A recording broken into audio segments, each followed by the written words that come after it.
Hello economist. आज हम आपके लिए लेके आए हैं क्लास 11th की स्टैटिस्टिक्स का chapter 1 which is concept of economics and significance of statistics in economics. तो चलिए शुरू करते हैं।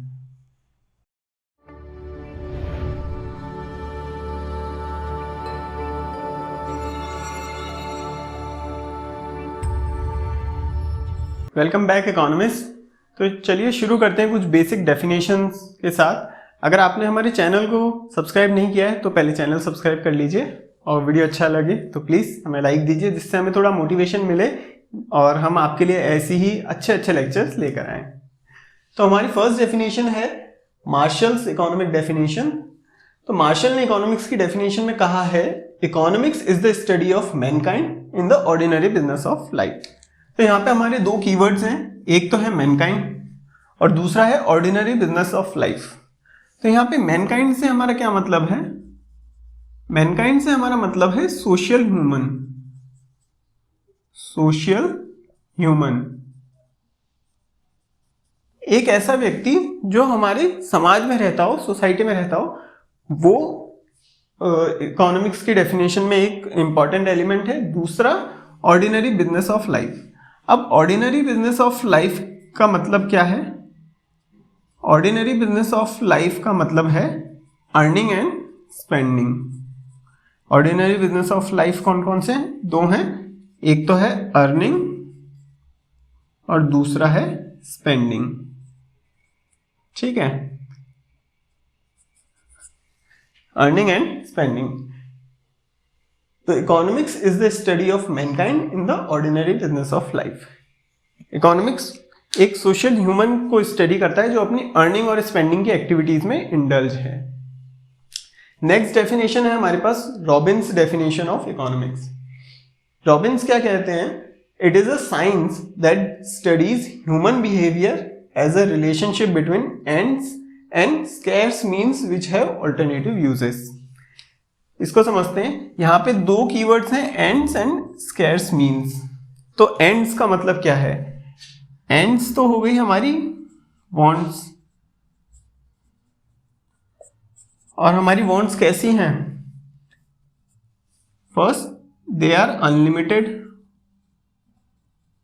And recurring. They are unlimited and recurring. और स्कैर्स मीन्स मतलब जो हमारे रिसोर्सेस हैं, रिसोर्सेस। और रिसोर्सेस का नेचर कैसा है? They are limited and they have alternative uses. They are limited and have alternative uses. तो रॉबिन्स ने अपनी डेफिनेशन में ये बताया है कि इकोनॉमिक्स में हम अपने वांट्स और रिसोर्सेस की बात करेंगे, और जिसमें दो नेचर हैं हमारे वांट्स के। First is they are unlimited and second is they are recurring.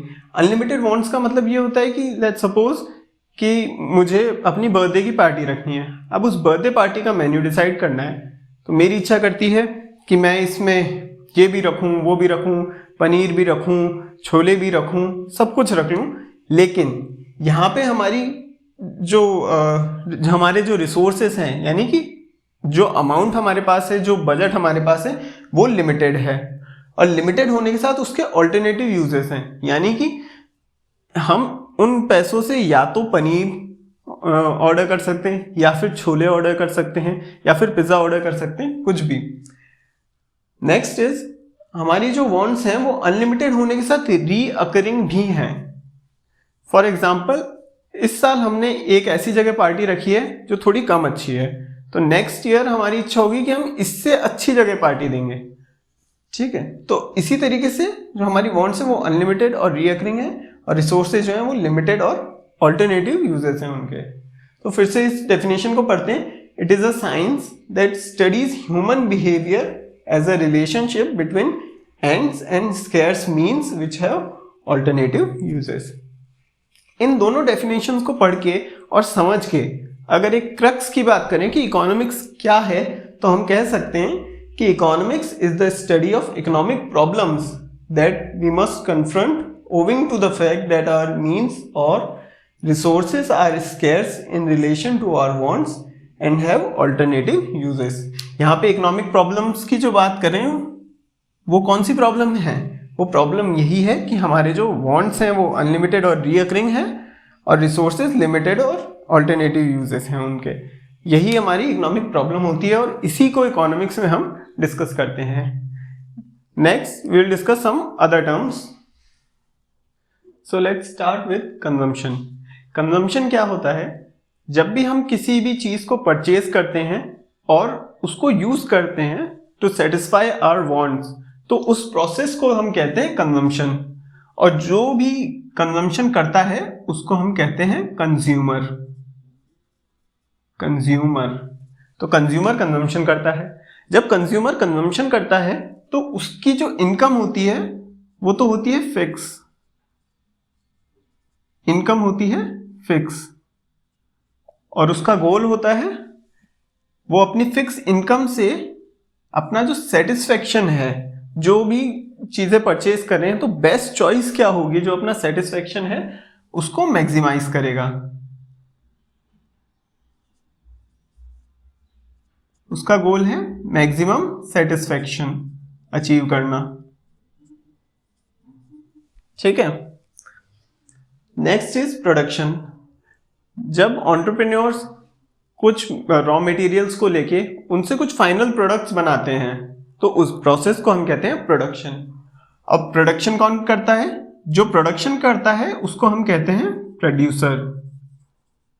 क्या कहते हैं उसको? प्रोड्यूसर। अच्छा, प्रोडक्शन करने के लिए कुछ एक कॉस्ट रहेगी, उस कॉस्ट को हम फिक्स मान लें। अगर कि एक एंटरप्रेन्योर है, उसके पास कुछ फिक्स रिसोर्सेस हैं, कुछ फिक्स अमाउंट में मनी है, उसको हम कॉस्ट बोलें और उस कॉस्ट को फिक्स रख के उसका गोल होगा अपने प्रॉफिट्स को मैक्सिमाइज करना। प्रॉफिट्स को मैक्सिमाइज करना, उसका गोल हो गया profit maximisation.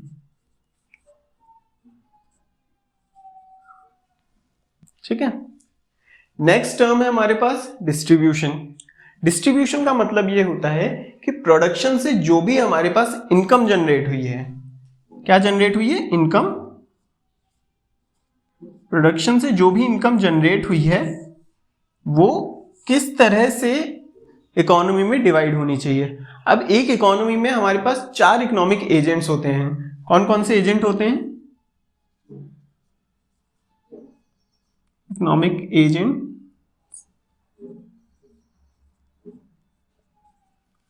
First agent is land. सबसे पहले तो लैंड में हम जमीन को इंक्लूड करते हैं, नेचुरल रिसोर्सेस को इंक्लूड करते हैं, जो कि एक बिजनेस शुरू करने के लिए बहुत ज्यादा जरूरी है। तो लेट्स सपोज आप एक फैक्ट्री बनाना चाहते हैं, तो जो जमीन आपने खरीदी है वो तो हो गया लैंड का पार्ट। अच्छा, सिर्फ लैंड खरीदने से उस फैक्ट्री में काम तो नहीं होगा, ठीक है, आपको वहां पे वर्कर्स भी लगाने पड़ेंगे। तो सेकंड इकोनॉमिक एजेंट हो जाता है हमारे पास labour. First is land, second is labour. अच्छा, लैंड लेबर ये दोनों लगा दिए। इसके बाद आपको उस इंडस्ट्री में कुछ मशीन्स भी सेटअप करनी होंगी, तो उन मशीन्स को हम नाम देते हैं कैपिटल।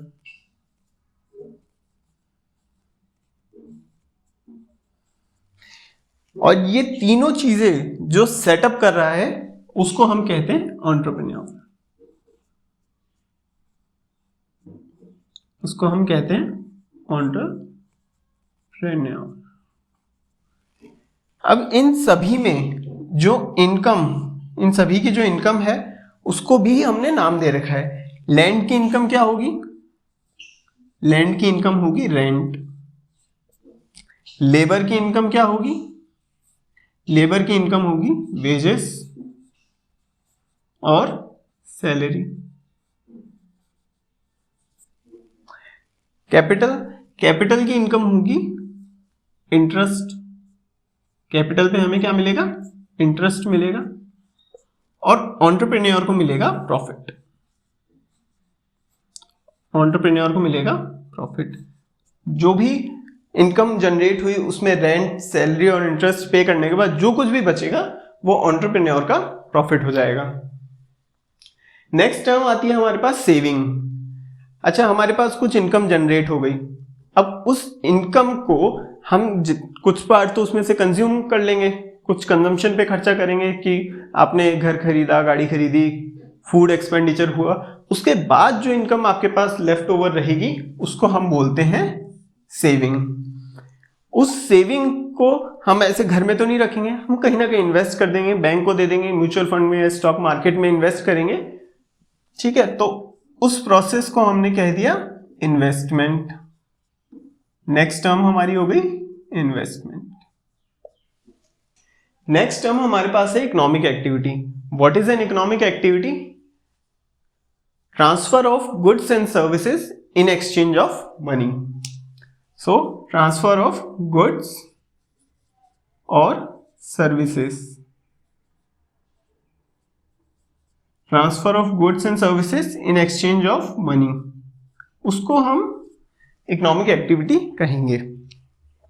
इकोनॉमिक एक्टिविटी के कुछ एग्जांपल्स ले लेते हैं। जैसे आप किराने की दुकान पे गए, आपने वहां से आटा खरीदा और in exchange of that you are paying some amount of money, तो वो एक इकोनॉमिक एक्टिविटी है। अगर आपने गवर्नमेंट जॉब करी है, गवर्नमेंट जॉब के रिटायरमेंट के बाद आपको कुछ पेंशन मिल रही है, that is a part of economic activity.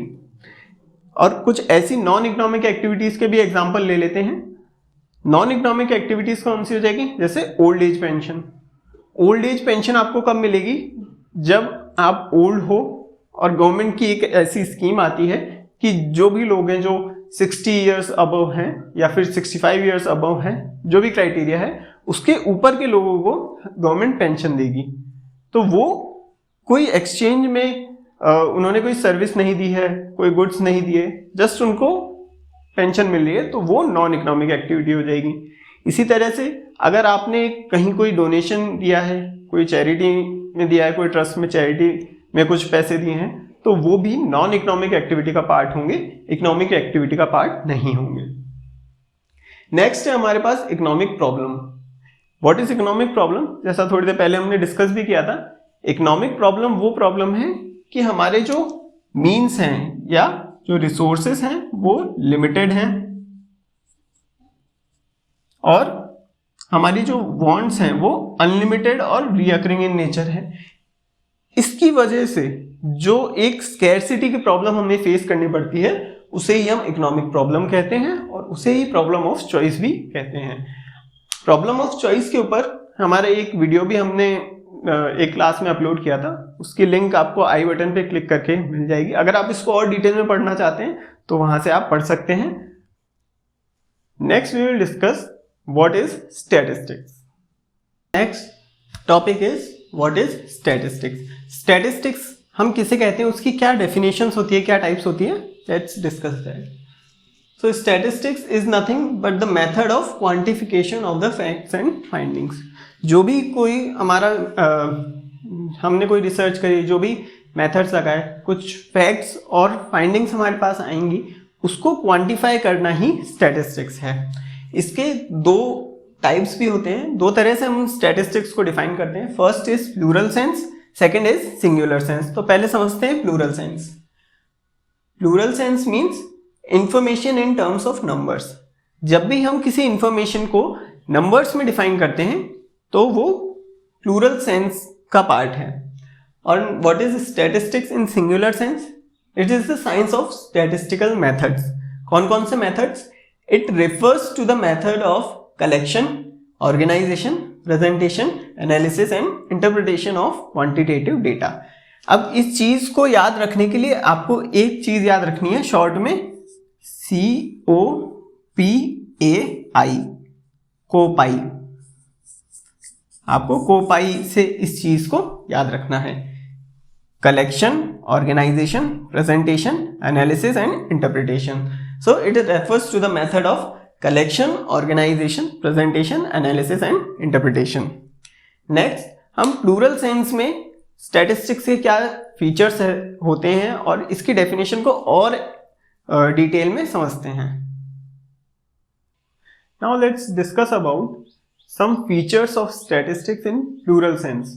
तो जैसा कि हमने देखा, स्टैटिस्टिक्स इन प्लूरल सेंस का मतलब ये होता है जब हम कोई एक डेटा को नंबर्स के फॉर्मेट में रिप्रेजेंट कर देते हैं, उसको स्टैटिस्टिक्स इन प्लूरल सेंस कहा जाता है। जैसे कि एम्प्लॉयमेंट स्टैटिस्टिक्स, या आपको पता होगा सेंसस ऑफ इंडिया जो हर 10 साल में गवर्नमेंट ऑफ इंडिया के द्वारा कंडक्ट किया जाता है, तो वो सब स्टैटिस्टिक्स इन प्लूरल सेंस का पार्ट है। और उसके कुछ पर्टिकुलर फीचर्स होते हैं। वो फीचर्स क्या होते हैं, let's discuss that. So first feature is aggregate of facts, यानी कि स्टैटिस्टिक्स जो है वो एग्रीगेट ऑफ फैक्ट्स है, कोई एक सिंगल फैक्ट स्टैटिस्टिक्स नहीं है। इसके कुछ एग्जांपल ले लेते हैं, जैसे कि अ काउ हैज 4 legs। इसमें नंबर तो है मगर ये स्टैटिस्टिक्स नहीं है, क्योंकि ये सिर्फ एक गाय के बारे में बात हो रही है, उसका कोई सेंस नहीं बनता। ऐसे ही एक एग्जांपल लेते हैं, Ram on 100 rupees per day. इसमें भी नंबर है लेकिन ये भी स्टैटिस्टिक्स नहीं है। जब तक एग्रीगेट ऑफ फैक्ट्स को हम नहीं डिनोट करेंगे तब तक वो स्टैटिस्टिक्स नहीं है। तो स्टैटिस्टिक्स क्या है उसके एग्जांपल्स लेते हैं, जैसे कि average earning in XYZ village is 100 rupees per day. ये एक स्टैटिस्टिक्स है। क्यों? क्योंकि हमने बताया कि एक कोई विलेज है XYZ विलेज, वहां पे लोगों की एवरेज अर्निंग कितनी है, 100 rupees पर डे। तो ये एक एग्रीगेट ऑफ फैक्ट्स है, इसलिए हम इसे स्टैटिस्टिक्स कंसिडर करेंगे। Next is numerically expressed. जब तक हम किसी डेटा को न्यूमेरिकली एक्सप्रेस नहीं करेंगे तब तक वो स्टैटिस्टिक्स का पार्ट नहीं है।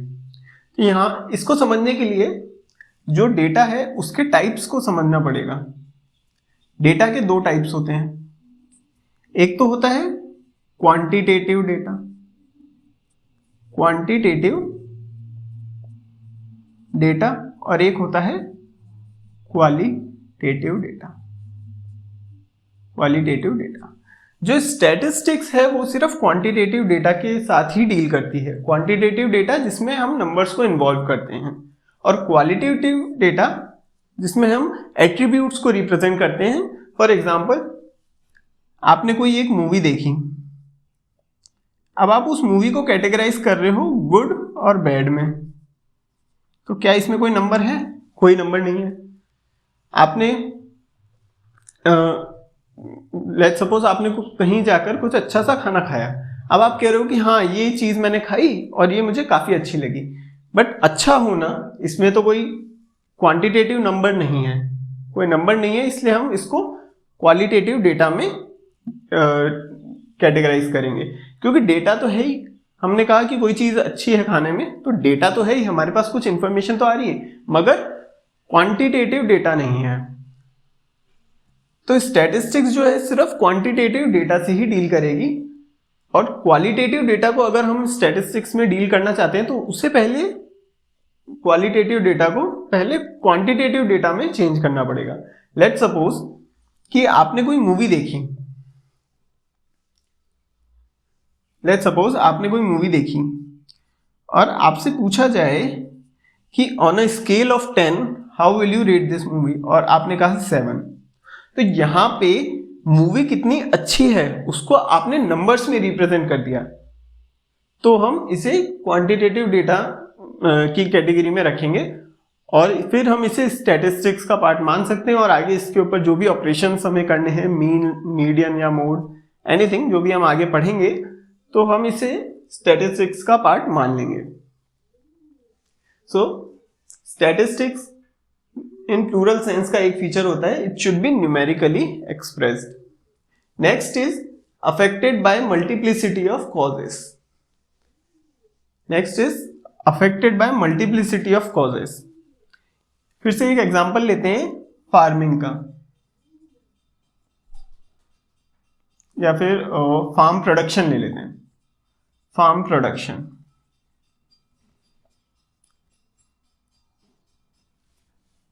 फार्म प्रोडक्शन, एक किसान था जिसने अपने खेत में गेहूं का प्रोडक्शन किया।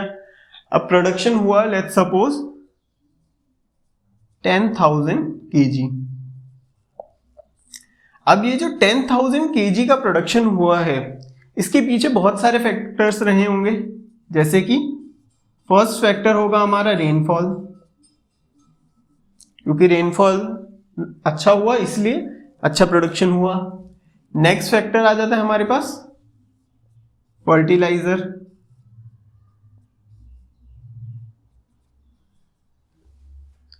और क्या क्या फैक्टर्स हो सकते हैं, पेस्टिसाइड्स, हमने उस फार्म में पेस्टिसाइड्स का भी यूज किया। फिर हमने ट्रैक्टर का यूज किया to plough the machine, to plough the land and to sow our seeds. फिर हमने थ्रेशर का यूज किया, उस फसल की कटाई के लिए हमने थ्रेशर का यूज किया। तो इन सभी फैक्टर्स की वजह से जो हमें प्रोडक्शन मिला वो मिला 1000 kg। So everything is affected by multiplicity of causes. कोई भी चीज हो उसको होने का कोई सिर्फ एक कारण नहीं रहता, बहुत सारे फैक्टर्स होते हैं जिसकी वजह से हमें वो रिजल्ट मिला। Next is reasonable degree of accuracy. ये तो ऑब्वियस सी बात है कि अगर हमें कोई भी काम करना है हमें उससे एक रीजनेबल डिग्री ऑफ एक्यूरेसी के साथ करना चाहिए, जिससे कि रिजल्ट्स जो हैं रिलायबल रहें। Next is comparison. अच्छा, इससे भी समझते हैं एग्जांपल के थ्रू। कंपैरिजन, स्टैटिस्टिकल डेटा का एक फीचर होना चाहिए कि इट शुड फैसिलिटेट कंपैरिजन। दो स्टूडेंट्स हैं ए और बी, अगर हम इनके मार्क्स को परसेंटेज में डिनोट कर दें, ए के आए 90%, बी के आए 85%, तो आप ये इजीली बता सकते हैं कि ए के मार्क्स बी से ज्यादा हैं। तो statistical data should facilitate comparison. Next is pre determined purpose. जो भी स्टैटिस्टिकल एनालिसिस हम कर रहे हैं, जो भी स्टैटिस्टिकल डेटा हम प्रेजेंट कर रहे हैं और कुछ इंटरप्रिटेशन निकाल रहे हैं उससे, उस डेटा का कुछ प्री डिफाइंड पर्पस होना चाहिए। हम ऐसा नहीं कर सकते कि हमने कुछ भी डेटा लिया, कुछ भी कंक्लूड किया और फिर हमने देखा कि अरे हमें तो मीन निकालना था लेकिन हमने तो मोड निकाल दिया। ऐसा नहीं कर सकते। जो भी करना है उसका एक प्री डिफाइंड पर्पस होना चाहिए और सारी चीजें उसी के अकॉर्डिंग हम प्लान करेंगे। लास्ट इज एन्यूमरेशन और एस्टिमेशन। तो एन्यूमरेशन का मतलब क्या होता है? Enumeration and estimation.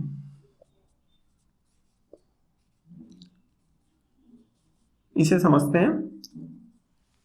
आप लोगों को पता होगा कि हर 10 साल में सेंसस ऑफ इंडिया कंडक्ट किया जाता है और इसमें हम पूरी इंडिया की कितनी पॉपुलेशन है वो पता करते हैं। तो वो जो सेंसस ऑफ इंडिया होता है वो हर 10 साल में होता है। तो 2001 का डेटा आया हमारे पास, फिर 2011 का, और अब 2021 का भी कलेक्ट हो चुका है, बट कोविड की वजह से थोड़ा बहुत डिले हुआ, लेकिन आएगा। फिर 2031 में आएगा। तो इस तरह से हर 10 साल पे हमारे पास डेटा रहेगा। लेकिन अगर हमें 2018 का डेटा निकालना हो कि 2018 में इंडिया की पॉपुलेशन कितनी रही होगी, तो हम क्या करेंगे? 2011 और 2021 के डेटा के बेसिस के ऊपर हम 2018 में इंडिया की क्या पॉपुलेशन रही वो एस्टिमेट करने की कोशिश करेंगे। तो स्टैटिस्टिकल डेटा का फीचर ये है कि ईदर हम उसको एन्यूमरेट कर सकते हैं, यानी कि हर एक चीज को कलेक्ट कर सकते हैं, otherwise we can estimate it based on some collected data. Last में हम कंक्लूजन में ये कह सकते हैं कि all numerical data are not statistics but all statistics are numerical data. यानी कि हर डेटा स्टैटिस्टिक्स तो नहीं है, लेकिन जो चीज स्टैटिस्टिक्स है वो न्यूमेरिकल डेटा तो होगा ही होगा. Next we will discuss about statistics in singular sense. Now let's discuss statistics in singular sense. हमने देखा कि स्टैटिस्टिक्स इन प्लूरल सेंस में हम एक डेटा को रिप्रेजेंट करते हैं. So let's suppose we are taking an example of employment statistics of India. उस एम्प्लॉयमेंट स्टैटिस्टिक्स ऑफ इंडिया जो डेटा है उसको कंस्ट्रक्ट करने में हमारी कुछ स्टेप्स रही होंगी. उन स्टेप्स को हम स्टैटिस्टिक्स इन सिंगुलर सेंस में स्टडी करते हैं. तो स्टैटिस्टिक्स इन सिंगुलर सेंस में बहुत सारी स्टेजेस होती हैं. इन स्टेजेस को याद रखने के लिए आपको एक फॉर्मूला मैंने बताया है, कोपाई. क्या फॉर्मूला है? कोपाई. कोपाई से हम इन सभी स्टेजेस को याद रखेंगे. तो हमारी फर्स्ट स्टेज क्या है? Collection of data. Collection of data के लिए टूल्स कौन कौन से होते हैं? सेंसस और सैंपल. ये जो टूल्स हैं ये हम आगे आने वाले चैप्टर्स में सारे डिस्कस करेंगे. अभी आप सिर्फ इन टूल्स के नाम याद रखिए. जैसे सेंसस और सैंपल, ये हमारे चैप्टर 3 का टॉपिक है. एरे ऑफ डेटा, टेलीबार्स, ये चैप्टर 4 का है. ये चैप्टर 5 to 7 हम प्रेजेंटेशन की बात करेंगे और आगे आने वाले चैप्टर में हम एनालिसिस एंड इंटरप्रिटेशन की बात करेंगे. तो अभी इस स्टेज पे आप सिर्फ टूल्स का नाम याद रखिए. So first stage is collection. Collection में हम सेंसस और सैंपल, ये दो टेक्निक्स काम में ले सकते हैं. इनके साथ में एक एग्जांपल भी ले लेते हैं जिससे आपको पूरी पिक्चर क्लियर हो जाए. सो लेट्स सपोज आपने क्लास 11th के सभी बच्चों के इकोनॉमिक्स में कितने कितने मार्क्स आए वो सब कलेक्ट कर रहे हैं. तो जब आपने डेटा कलेक्ट किया तो वो हो गई आपकी first stage. Second stage is organisation of data. Collected data को एक सिस्टमैटिक ऑर्डर में अरेंज करना क्या होता है? Organisation of data. Let's suppose एक क्लास है जिसमें 5 बच्चे हैं, तो उन सभी के मार्क्स में लिख रहा हूं 66, 75, 89, 92 और 100. एक पर्टिकुलर फॉर्म में इसको रिप्रेजेंट करना, एक पर्टिकुलर ऑर्डर में इसको रिप्रेजेंट करना, वो होता है ऑर्गेनाइजेशन ऑफ डेटा. जैसे कि आप देख सकते हैं 66 सबसे छोटा नंबर, फिर 75, फिर 89, 92 और 100 सबसे ज्यादा. तो एक पर्टिकुलर ऑर्डर में अरेंज करना organisation of data. Then comes presentation of data. अगर मैं इसी डेटा के बेस पर एक ग्राफ बना दूं कि स्टूडेंट्स के मार्क्स और नेम, तो ये ए के मार्क्स हो गए, ये बी के मार्क्स हो गए, इसी तरह ये लास्ट में ई के मार्क्स हो गए जो कि 100 है. इस डेटा को अगर मैं ग्राफ के फॉर्म में रिप्रेजेंट कर दूं तो वो हो जाएगा presentation of data. Next comes analysis of data. Analysis में हम परसेंटेज, एवरेज, कोरिलेशन, इन सब टूल्स का यूज करते हैं. अगर मैं इन सभी मार्क्स का एक एवरेज निकालूं तो वो हो जाएगा एनालिसिस ऑफ डेटा. और इंटरप्रिटेशन ऑफ डेटा में हम एनालिसिस के बेस पे कुछ रिजल्ट कंक्लूड करने की कोशिश करते हैं. कोई 2 डिफरेंट वेरिएबल्स में कंपैरिजन करने की कोशिश करते हैं, उसे हम last step interpretation of data में कंसिडर करते हैं. Next we will discuss scope of statistics. Now let's discuss scope of statistics. By scope of statistics, we mean 3 things. There are 3 things that comes under scope of statistics. First is nature of statistics. Statistics का nature कैसा है? Art है या science है? वो हम discuss करेंगे. Next comes subject matter of statistics. Subject matter of statistics means statistics में हम किस तरह की चीजें पढ़ेंगे. And last is limitations and importance. Statistics की क्या लिमिटेशंस होती हैं और क्या इंपॉर्टेंस है, हम क्यों स्टैटिस्टिक्स को स्टडी करते हैं, वो हम डिस्कस करेंगे. So now let's first start with nature of statistics. Okay, so let's start with nature of statistics. Nature of statistics समझने से पहले हम ये समझते हैं कि जो डिफरेंट सब्जेक्ट्स हैं हमारे पास उनका क्लासिफिकेशन हम किस तरह से कर सकते हैं। तो सबसे पहले तो हम लेते हैं एक broader classification, science and arts. Subjects को हम 2 वेज में क्लासिफाई कर सकते हैं, साइंस एंड आर्ट्स। साइंस का भी फर्दर क्लासिफिकेशन हो सकता है। सबसे पहला क्लासिफिकेशन तो है नेचुरल साइंस। नेचुरल साइंस में हमारे पास सब्जेक्ट्स किस किस तरह के होते हैं, जो नेचुरल फिनोमेना को एक्सप्लेन करते हैं, जैसे फिजिक्स, केमिस्ट्री, बायोलॉजी। ये वो सब्जेक्ट्स हैं जो एक नेचुरल फिनोमेना को एक्सप्लेन करते हैं। नेक्स्ट हमारे पास आता है सोशल साइंस। सोशल साइंस में हम उन सब्जेक्ट्स को पढ़ते हैं जो सोसाइटी के फैक्ट्स को एक्सप्लेन करते हैं।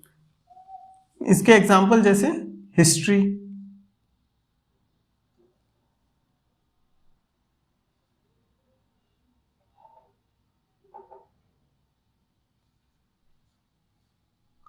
Political science. ये हो गई हमारी सोशल साइंस का एग्जाम्पल। एक तीसरा और कैटेगरी होती है, एक तीसरी कैटेगरी होती है फॉर्मल साइंस।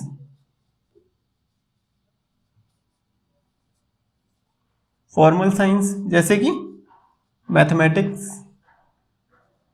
Maths, logic.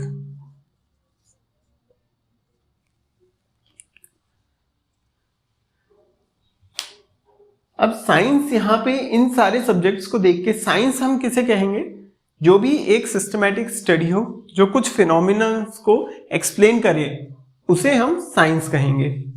और आर्ट्स जो भी किसी नॉलेज के प्रैक्टिकल एप्लीकेशन की बात करें तो उसे हम आर्ट्स कहेंगे, जैसे कि ड्राइंग,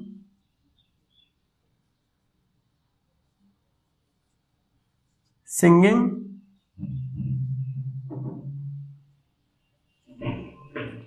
इसके अलावा आर्ट्स के और भी एप्लीकेशंस हो सकते हैं और भी एग्जांपल्स हो सकते हैं। फॉर एग्जांपल, अगर आपको रोटी बनाना आता है, दैट इज एन आर्ट। अगर आप मिट्टी के बर्तन बना सकते हैं, पॉटरी का काम कर सकते हैं, दैट इज एन आर्ट।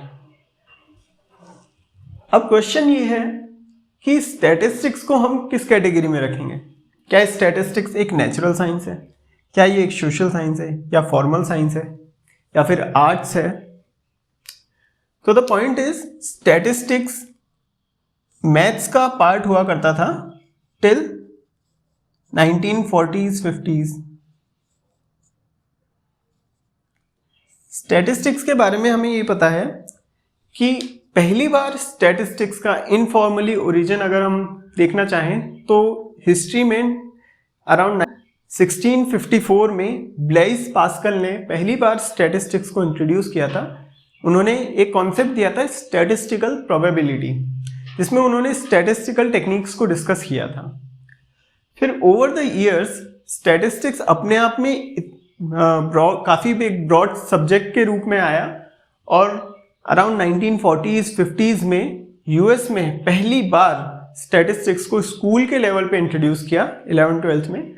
जैसे आप लोग भी 11th में स्टैटिस्टिक्स स्टडी कर रहे हैं, वही सिस्टम फिर ऑल ओवर द वर्ल्ड और इंडिया में भी आया और स्टैटिस्टिक्स को स्कूल लेवल पर भी पढ़ाने लगे। तो statistics is a formal science, क्योंकि ये भी मैथ्स का ही पार्ट हुआ करता था, मैथ्स से ही निकला है, तो ये भी एक फॉर्मल साइंस है। मगर स्टैटिस्टिक्स का क्या कोई प्रैक्टिकल एप्लीकेशन है? बिल्कुल है। जब भी हमें किसी थ्योरम को प्रूव करना होता है, वी यूज स्टैटिस्टिकल टेक्निक्स, जिससे हम उस थ्योरम को प्रूव कर सकें। इसका एक एग्जांपल लेते हैं। कोविड-19 के टाइम हमने एक वैक्सीन बनाई।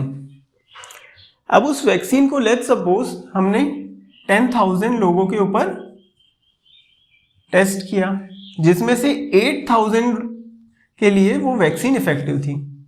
तो यहां से हम क्या कह सकते हैं कि वो वैक्सीन 80% इफेक्टिव है।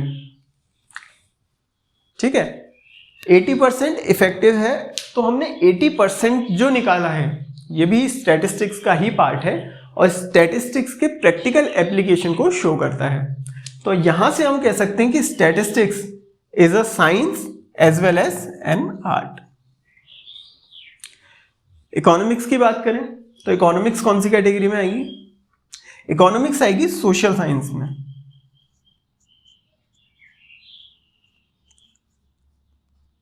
इकोनॉमिक्स सोशल साइंस में आएगी। क्यों? क्योंकि इकोनॉमिक्स भी ह्यूमन से रिलेट करती है, ह्यूमंस की स्टडी है, ह्यूमन बिहेवियर की स्टडी है कि आप क्या चीज़ प्रेफर करेंगे, किस चीज़ की डिमांड करेंगे, क्या चीज़ सप्लाई करेंगे, क्या चीज़ प्रोड्यूस करेंगे।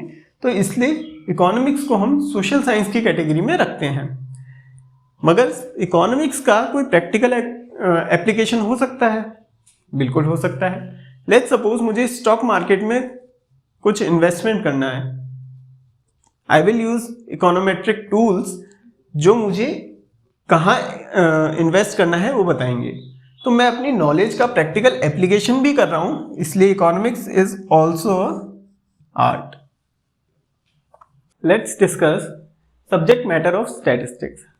सब्जेक्ट मैटर ऑफ स्टैटिस्टिक्स में हमारे पास दो कैटेगरीज हैं। First category is descriptive statistics. Descriptive statistics. Descriptive statistics में हम वो चीज़ें डिस्कस करेंगे जिसमें हम स्टैटिस्टिक्स को यूज करके कुछ चीज़ें डिस्क्राइब कर रहे होते हैं। जैसे कि मैंने आपको बताया था कोपाई, ठीक है। अब कोपाई में डिस्क्रिप्टिव स्टैटिस्टिक्स में हम COPA इसको इंक्लूड करते हैं। डेटा का कलेक्शन, ऑर्गेनाइजेशन, प्रेजेंटेशन और एनालिसिस की जब हम बात कर रहे हैं तो वो डिस्क्रिप्टिव स्टैटिस्टिक्स का पार्ट है। लेकिन जिसमें हम कुछ इंटरप्रिटेशन ड्रॉ कर रहे हैं वो हमारा पार्ट हो जाता है इन्फरेंशियल स्टैटिस्टिक्स का। Inferential statistics.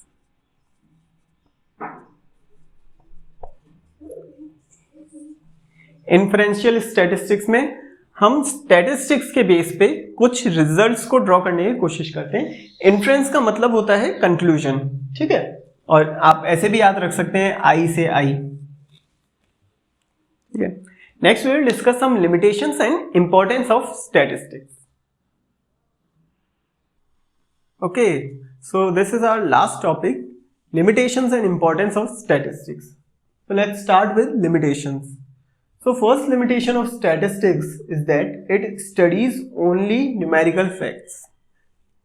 Statistics की हमने जब फीचर्स की बात करी थी तब हमने बात की थी कि statistics सिर्फ numerical facts को ही स्टडी करता है और इसका ये फीचर ही इसका लिमिटेशन भी है that statistics deals with study of numerical facts only.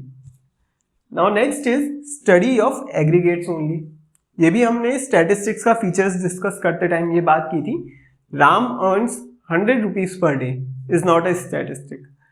अगर इसी जगह हम एक विलेज के एवरेज की बात करें कि let's suppose XYZ village earns 100 rupees per day on an average, then this is a statistic. So statistics studies only aggregate of facts. Now third is homogeneity of data. Homogeneity of data statistics की एक essentiality है, एक requirement है जो पूरी करनी बहुत जरूरी है। Otherwise we can not facilitate comparison between two variables. इसका एक एग्जांपल समझते हैं। अगर आपसे पूछा जाए कि $600 और 13,000 रुपीज ये ज्यादा है या फिर ये ज्यादा है, आप नहीं बता पाओगे।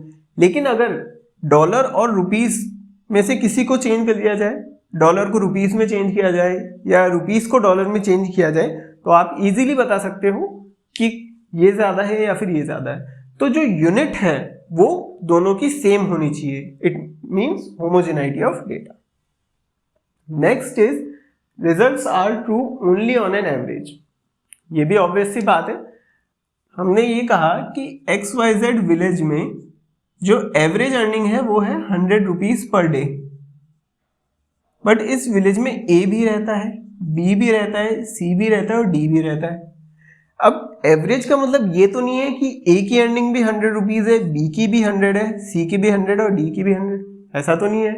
किसी की 125 होगी, किसी की 75 होगी, किसी की 100 और हो सकता है इसकी भी 100 हो। तो ये एक एवरेज के ऊपर सही है। स्टैटिस्टिकल रिजल्ट्स जो हैं वो सिर्फ और सिर्फ एवरेज को डिनोट करते हैं, किसी एक इंडिविजुअल की कैरेक्टरिस्टिक को डिफाइन नहीं करते।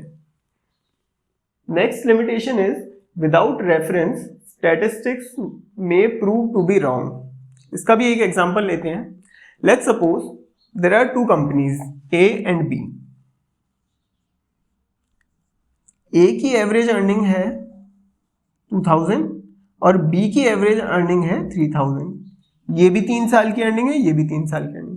अब अगर आपसे पूछा जाए कि आप कंपनी ए में इन्वेस्ट करोगे या कंपनी बी में इन्वेस्ट करोगे, आप तो कहोगे कंपनी बी में इन्वेस्ट करना चाहिए क्योंकि इसकी एवरेज अर्निंग ज्यादा है। लेकिन इसके पीछे एक रेफरेंस भी है जो आपसे छुपा लिया गया है। वो रेफरेंस क्या है? ए ने पहले साल में तो 1000 कमाए, दूसरे साल में 2000 कमाए और तीसरे साल में 3000 कमाए। उसी जगह बी की बात करें तो बी ने पहले साल में 4000 कमाए, दूसरे साल में 3000 कमाए और तीसरे साल में 2000 कमाए। ये था इसका रेफरेंस। अगर रेफरेंस हटा दें तब तो आप बी में इन्वेस्ट करो, लेकिन अगर आपको पूरी इंफॉर्मेशन प्रेजेंट की जाए कि ए ने पहले साल में जो इनकम करी थी और तीसरे साल में वो बढ़ती गई, तो आप फिर ए में इन्वेस्ट करोगे। Next is can be used only by experts. भाई ये तो जबरदस्ती की लिमिटेशन है, ये तो हर ही सब्जेक्ट के लिए कहा जा सकता है। जैसे अगर कोई डॉक्टर है, आपको इलाज करवाना है तो एक एक्सपर्ट डॉक्टर के पास ही जाना पड़ेगा, हर किसी से तो नहीं करवा सकते। बस वैसी ही लिमिटेशन है, can be use only by experts. जो स्टैटिस्टिक्स में एक्सपर्ट्स होंगे वही इसको यूज कर सकते हैं। Next is prone to misuse. Statistics का मिसयूज जैसे यही आपने देखा, कंपनी बी जब अपना प्रचार करेगी तो वो कहेगी हमारी एवरेज अर्निंग ए से ज्यादा है। ठीक है, इस तरह से स्टैटिस्टिक्स का जो है मिसयूज भी किया जा सकता है। Now let's discuss importance of statistics in economics. तो first is quantitative expression of economic problems. Economic problems जो है उसका एक क्वांटिटेटिव एक्सप्रेशन देती है। Let's take an example of unemployment. अगर आपसे ऐसा कहा जाए कि इंडिया में अनएम्प्लॉयमेंट बढ़ रहा है, ठीक है, इंफॉर्मेशन है लेकिन उतना क्लियर नहीं है, लेकिन आपसे ये कहा जाए कि इंडिया में अनएम्प्लॉयमेंट 3 साल पहले 4% था और अब 6% है, तो आपको पिक्चर ज्यादा क्लियर होगी कि अनएम्प्लॉयमेंट बढ़ रहा है और कितने से बढ़ रहा है, 2% से बढ़ रहा है। Next is intersectoral and intertemporal comparison. Statistics की वजह से हम इंटरसेक्टोरल और इंटरटेम्पोरल कंपैरिजंस कर पाते हैं। इंटरसेक्टरल, जैसा कि आपको पता होगा कि हमारे पास 3 सेक्टर्स होते हैं इकोनॉमी में। First is primary sector, second is secondary sector, third is tertiary sector. तो इकोनॉमी में जो 3 सेक्टर्स होते हैं, अगर आपको उन तीनों की ग्रोथ को कंपेयर करना हो तो आप किस तरह से करेंगे? आप उन तीनों में स्टैटिस्टिकल टूल्स की मदद लेकर कुछ ऐसे रिजल्ट्स निकालेंगे। लेट्स सपोज आप तीनों की ग्रोथ निकाल रहे हैं और आपको पता चला कि ग्रोथ रेट टर्शियरी सेक्टर की सबसे ज्यादा है या फिर इंडस्ट्री सेक्टर की एग्रीकल्चर सेक्टर से ज्यादा ग्रोथ है, तो आप इंटरसेक्टरल कंपैरिजन कर सकते हैं। ऐसे ही इंटरटेम्पोरल कंपैरिजन। इंटरटेम्पोरल कंपैरिजन का मतलब होता है 2 डिफरेंट टाइम पीरियड्स में कंपैरिजन। सो लेट्स सपोज आप 2010 और 2020 की ग्रोथ रेट को पता लगा रहे हैं। 2 अलग अलग टाइम में क्या ग्रोथ रेट थी वो आपने पता लगाई और ये कंक्लूड किया कि 2010 में ग्रोथ रेट ज्यादा थी और 2020 में ग्रोथ रेट कम थी because of Covid pandemic whatever. तो आप अलग अलग टाइम का कंपैरिजन कर सकते हैं। Next comes cause and effect relationship. अभी कुछ टाइम पहले हमने एक एग्जांपल लिया था फार्म प्रोडक्शन का। उस फार्म प्रोडक्शन में हमने ये डिस्कस किया कि अगर प्रोडक्शन अच्छा हुआ है तो उसके पीछे क्या क्या रीजंस थे, क्या क्या कॉज थे। तो इफेक्ट तो यहाँ पे हो गया कि अच्छा फार्म प्रोडक्शन और कॉज हो गया फर्टिलाइजर आपका irrigation facility, monsoon, pesticide, insecticides, ये सब आपके कॉजेस हो गए। Next, construction of economic models and theories. जो भी आप थ्योरीज कंस्ट्रक्ट करेंगे वो कितनी वैलिड है या कितनी इनवैलिड है वो पता करने के लिए हम स्टैटिस्टिकल टूल्स का यूज करते हैं। Next is economic forecasting. Economics को यूज करते हुए हम जितने भी फोरकास्टिंग मॉडल्स हम बनाएंगे उन सभी में स्टैटिस्टिकल टूल्स का एक्सटेंसिव यूज रहता है। Next is formulation of policies. Economic policies में स्टैटिस्टिकल टूल्स का बहुत यूज रहता है। Let's take an example of this. 2017 में जिन लोगों की इनकम 5 लाख से कम होती थी उन लोगों को टैक्स नहीं देना होता था, बट ये लिमिट अब बढ़ के 7.5 लाख है। अब हमें कैसे पता चला कि हमें ये लिमिट बढ़ानी चाहिए? हमने ये कंपेयर किया कि 2017 में जो इन्फ्लेशन था वो कम था और अब इन्फ्लेशन बहुत बढ़ गया है, महंगाई बहुत ज़्यादा बढ़ गई है। इसलिए हमने ये रूल निकाला कि पहले तो 5 लाख तक अर्न करने वाले लोगों को इनकम टैक्स नहीं देना होता था, बट अब 7.5 लाख तक की इनकम पर हम इनकम टैक्स चार्ज नहीं करेंगे। Last is economic equilibrium.